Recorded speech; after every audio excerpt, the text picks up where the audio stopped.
सभी विद्यार्थियों का उनकी केमिस्ट्री की सेकंड पेपर की कक्षा ऑर्गेनिक केमिस्ट्री की कक्षा में स्वागत है। आज हम इसके अंतर्गत फैट ऑयल्स एंड डिटर्जेंट्स के बारे में अध्ययन करेंगे। फैट ऑयल एंड डिटर्जेंट यानी वसा, तेल एवं अपमार्जक। सबसे पहले हम वसा और तेल के बारे में बात करते हैं। वसा एवं तेल प्रकृति में पाए जाने वाले सबसे महत्वपूर्ण लिपिड्स हैं। कार्बोहाइड्रेट एवं प्रोटीन के साथ साथ लिपिड भी मानव शरीर का महत्वपूर्ण अंग है। इनकी न्यूट्रिशनल वैल्यू बहुत ज़्यादा होती है। 1 ग्राम फैट से 9 किलो कैलोरी पर मोल की ऊर्जा प्राप्त होती है, जबकि प्रोटीन एवं कार्बोहाइड्रेट से इसकी तुलना में केवल 4 या से लेकर 5.5 किलो कैलोरी ऊर्जा ही प्राप्त होती है। वसा और तेल वास्तव में जल अपघटन पर लंबी श्रृंखला वाले वसा अम्ल और ग्लिसरॉल बनाते हैं, जबकि यदि हम मोम की बात करते हैं तो मोम के जल अपघटन से लंबी श्रृंखला वाले वसा अम्ल और लंबी श्रृंखला वाले अल्कोहल मिलते हैं। यानी आप समझ गए होंगे कि वसा और तेल के अंदर वसा अम्ल यानी फैटी एसिड एंड ग्लिसरॉल मिलता है और मोम के अंदर ग्लिसरॉल की जगह पर लंबी श्रृंखला वाले अल्कोहल के अणु प्राप्त होते हैं।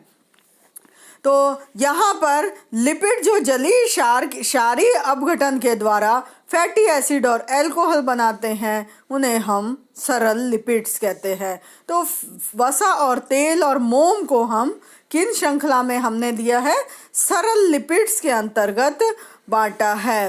फैट का मतलब है लिपिड यानी फैट्स। इस श्रेणी के यौगिकों को ये फैट इसीलिए कहते हैं। लिपिड जीवों और वनस्पति दोनों के अंदर पाए जाते हैं। लिपिड ये कार्बनिक विलायकों जैसे ether, chloroform, carbon tetrachloride, benzene और हेक्सेन इत्यादि में विलय हैं। Means lipids are soluble in organic solvents and insoluble in water। सामान्यतः तेल आप सबने घरों में देखे होंगे और आपको ध्यान होगा कि पानी के ऊपर तेल की बूंदें तैरती रहती हैं और इससे इस बात का भी पता चलता है कि इनकी डेंसिटी जल की तुलना में कम होती है। वसा और तेलों की मानव शरीर में उपयोगिता के अलावा साबुन, detergent, paint, varnish, polish, glycerol, lubricants, cosmetics, printing ink आदि इससे बनाए जा सकते हैं। जीव, वनस्पतियां और समुद्री जीव आदि वसा और तेल के प्रमुख स्रोत होते हैं। यदि हम फैट्स का क्लासिफिकेशन करते हैं या वसा का वर्गीकरण करते हैं तो उनको हम 3 भागों में बांट सकते हैं। जीव वसा या एनिमल फैट। एनिमल फैट मुख्य रूप से एडिपोज ऊतक कोशिकाओं में पाए जाते हैं।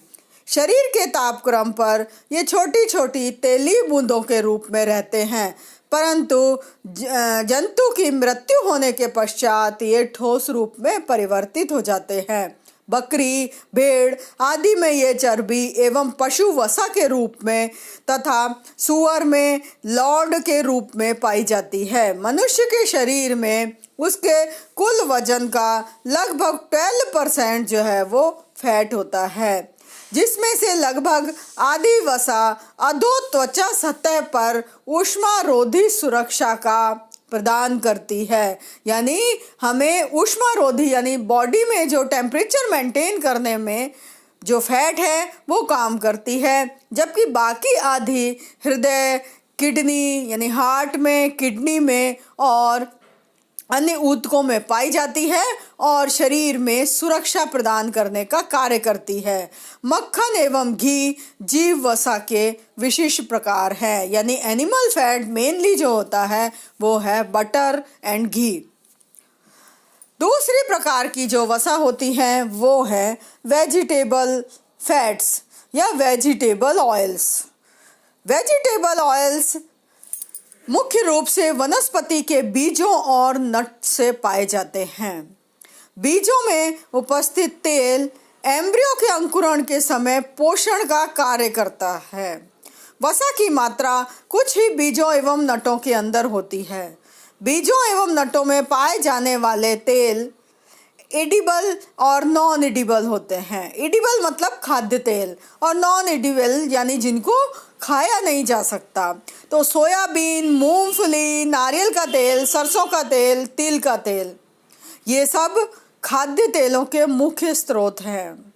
कॉटन सीड ऑयल या कपास बीज का, अलसी का तेल, अरंड का तेल और मोरान ऑयल इत्यादि अखाद्य तेलों में आते हैं, यानी नॉन एडिबल ऑयल्स के अंदर आते हैं और इनको हम खा नहीं सकते, परंतु ये दूसरे इंडस्ट्रियल यूज़ में जैसे सोप फॉर्मेशन में, डिटर्जेंट बनाने में, इन सभी कार्यों के अंदर काम में आते हैं। तीसरे प्रकार के जो ऑयल्स हैं वो हैं मेराइन ऑयल या समुद्री तेल। समुद्री तेल जलीय जीवों जैसे sardines, herrings, salmon, whale, dolphin, seal और पोरपॉइज इत्यादि के द्वारा प्राप्त किया जाता है। भारतवर्ष में जैविक वसा का खाद्य पदार्थों में उपयोग नहीं किया जाता है क्योंकि अपने देश में ज़्यादातर जनसंख्या शाकाहारी है। तो यहाँ पर मुख्य रूप से वेजिटेबल ऑयल और इसके साथ मक्खन और घी काम में लिया जाता है और बाकी जो है मेराइन ऑयल्स यहाँ पर ज़्यादा काम में नहीं लिए जाते हैं, उनको खाना अच्छा नहीं माना जाता है। अब हम बात करते हैं कि फैट का एक्सट्रैक्शन या निष्कर्षण किस तरह से किया जाता है। फैट के एक्सट्रैक्शन यानी प्राकृतिक एक्सट्रैक्शन और सिंथेसिस दोनों के अंदर ये अंतर होता है कि एक्सट्रैक्शन के अंदर नेचुरल रिसोर्सेज से जो है उस सब्सटेंस को निकाला जाता है, जबकि सिंथेसिस के अंदर हम उसे प्रयोगशाला में बनाते हैं। तो एक्सट्रैक्शन की पहली विधि है दारण या रेंडरिंग। जैविक और ये रेंडरिंग या दारण दो प्रकार से होता है, wet rendering and dry rendering, यानी शुष्क दारण और नम दारण। पहले हम नम दारण या वेट रेंडरिंग की बात करते हैं। भली भांति कटे हुए जैविक पदार्थ को एक सिलेंडर जिसका तल कोन के आकार का होता है उसके अंदर लिया जाता है। इसमें कई घंटों तक भाप प्रवाहित करते हैं। भाप का आंतरिक दाब 5 किलोग्राम पर सेंटीमीटर स्क्वायर बनाकर रखा जाता है। उसके बाद अंदर रखे हुए पदार्थ को सेटल किया जाता है। सतह पर बहने वाली फैट जो सतह पर आ जाती है उसको अलग निकाल लिया जाता है और इस विधि के द्वारा खाद्य वसा को प्राप्त कर लिया जाता है। ब्लबर या लीवर मछलियों से तेल प्राप्त करने के लिए उनके छोटे छोटे टुकड़े किए जाते हैं और एक विशाल प्रेशर कुकर या स्टीम बॉयलर के अंदर गर्म किया जाता है और इसके पश्चात उनके ऊपर में ऑयल आ जाता है और उसको अलग कर लिया जाता है। ये है वेट रेंडरिंग। नेक्स्ट मेथड है शुष्क दारण या ड्राई रेंडरिंग। ड्राई रेंडरिंग के प्रक्रिया के अंदर भाप द्वारा गर्म होने वाले बड़े टैंक में इस प्रक्रिया को करवाया जाता है। गर्म होने के दौरान कटे हुए जैविक पदार्थ के ऊतकों का धातु की ब्लेड के द्वारा चूर्ण किया जाता है और उसके पश्चात उसकी फैट मॉलिक्यूल्स, फैट सेल्स टूट जाती हैं और उसके बाद उसके अंदर फैट कलेक्ट हो जाता है और कलेक्ट होने के बाद इसको हम शुद्ध करने का काम करते हैं।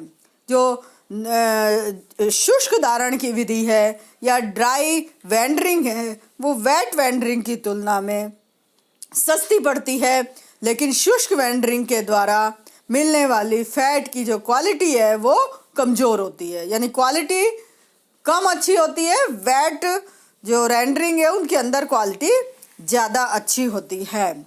दूसरी प्रकार का निष्कर्षण की जो फैट की विधि है वो है दाब या विलायक के द्वारा निष्कर्षण।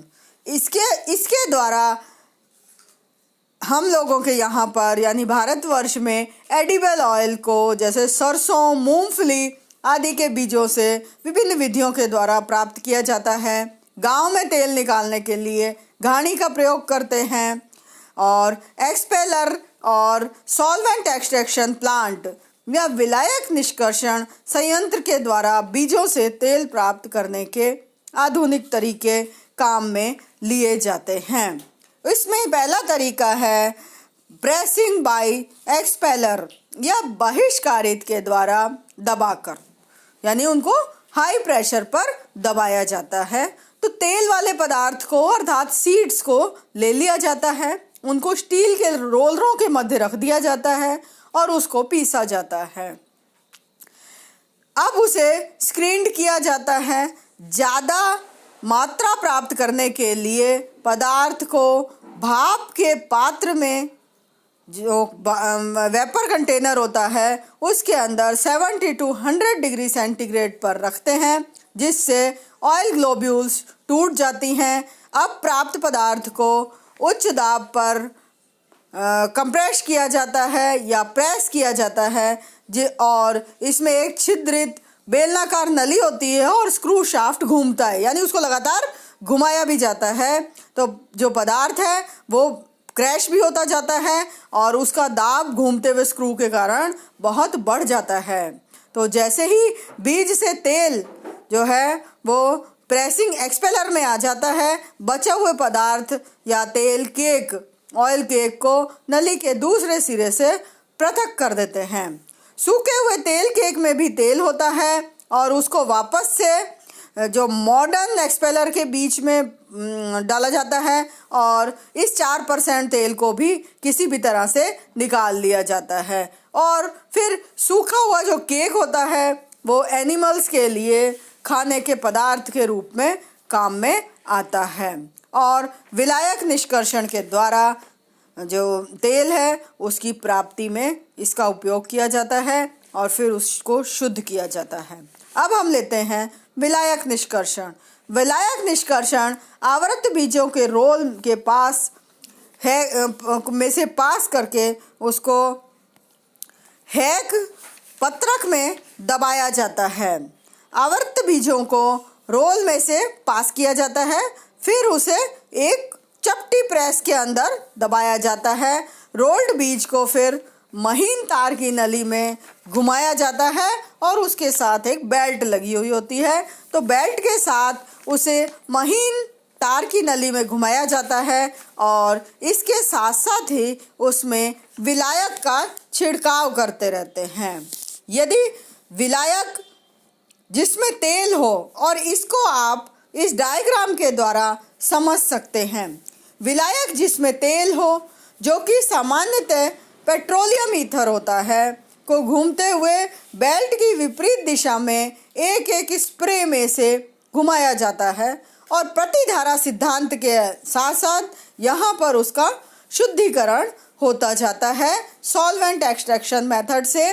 और इस तरह ताज़ा विलायक बेल्ट के अंत में लगभग सभी निष्कर्षित केक को धो देता है और एंड में विलायक स्प्रे या हैक्ड बीज को धोता है। उसमें बहुत तेल होता है और उसको आसवन करके या डिस्टिल करके प्लांट में भेज दिया जाता है और वहाँ पर जो सॉल्वेंट है वो वापस एक्सट्रैक्ट कर लिया जाता है और केक में केवल 0.5 से 1% तक तेल ही बचता है और बाकी सारा ऑयल हमारा शुद्ध हो जाता है। तो इस तरह से शुद्ध तेल को प्राप्त किया जाता है। तो आप स्क्रीन पर आपको डायग्राम दिखाई दे रहा है।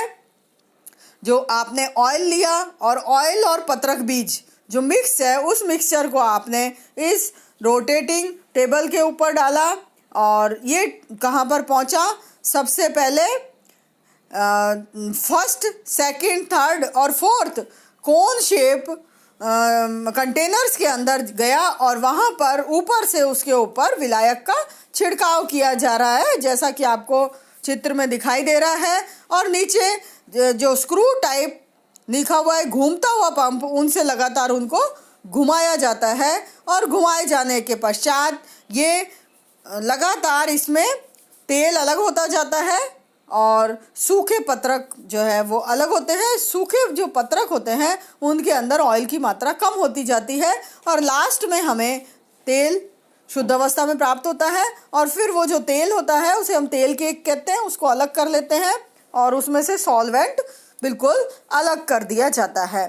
तो इस तरह से हम रोल्ड तेल बीज का प्रतिधारा विलायक निष्कर्षण विधि के द्वारा हम इनको अलग कर लेते हैं। धन्यवाद।